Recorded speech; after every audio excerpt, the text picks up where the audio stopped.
ইতিমধ্যে গুলিস্তানে এই যে পথে বিক্রি করা পুলিশ হেডকোয়ার্টারের অপোজিটে পথে বিক্রি করা যে চোরাই মোবাইলগুলো সেগুলো বেশ কয়েকবার উদ্ধার করেছি বিগত 1 মাসের মধ্যেই। আমাদের এই টিম এসপি মাহমুদের নেতৃত্বে এই টিমই সে অপারেশনগুলো করেছে। সেই মোবাইলগুলো আমরা এক্সামিন করেছি, সেই মোবাইলগুলোতে আমরা কিছু গরমিল পেয়েছি, কিছু চেঞ্জ পেয়েছি। এই বিষয়গুলো আমাদেরকে ভাবিয়েছে। এই বিষয়গুলো নিয়ে আমরা চিন্তা করে করে আমরা ধারণা করছিলাম যে কিছু একটা হচ্ছে। সেখানে আমাদের সেই ধারণা থেকে সেখান থেকে আমরা আরো মাঠে কাজ করে আমরা কালকের এই অপারেশনটা করতে সমর্থ হই।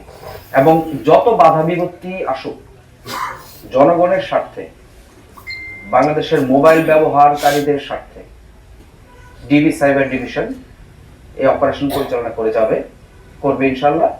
আমরা সকল দোকান মালিক এবং সাধারণ জনগণের সহায়তা চাচ্ছি। বা এই মোবাইলটি যদি চুরি করা হয় তাহলে এই মোবাইলটির আইএমআই চেঞ্জ করার মানে হলো এর অরিজিন চেঞ্জ করে ফেলা হয়েছে। এটা আর কখনোই উদ্ধার করা সম্ভব না, এটা দিয়ে আর কখনোই কোনো কিছু প্রমাণ করা সম্ভব না, এবং এটা কখনোই তার পুরাতন আসল মালিককে ফিরিয়ে দেওয়া সম্ভব না। এই কাজটি এখানে করা হচ্ছে। আমাদের ডিবির সাইবার টিম আমরা আশ্চর্যজনকভাবে লক্ষ্য করেছি যে প্রত্যেকদিন প্রচুর মোবাইলের আইএমআই চেঞ্জ করা হচ্ছে। যার প্রেক্ষিতে গতকালকে সন্ধ্যায় আমরা একটা অপারেশন করি গুলিস্তান এলাকায়।